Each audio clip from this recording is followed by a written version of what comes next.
Nasa garahe niyo pa po ba yung mga sasakyang iyon? So the Rolls Royce was around parang 42, yung Bentley 20. I can't remember all at the top of Sa my dami. head. Oo.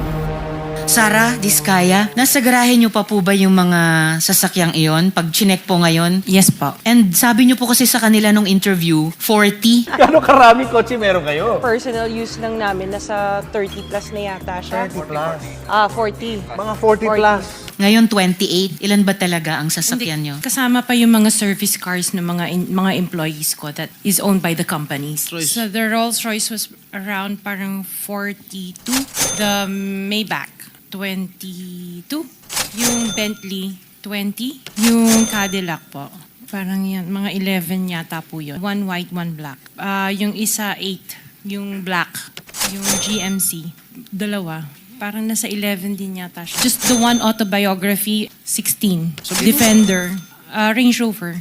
Nasa parang 7 yata yun. The Evoque, Range Rover. Parang nasa 5 lang yata po siya. So ilang beses ka bumili ng kotse sa isang taon? Minsan sa isang taon, isa. Or kaya minsan 3 yung iba.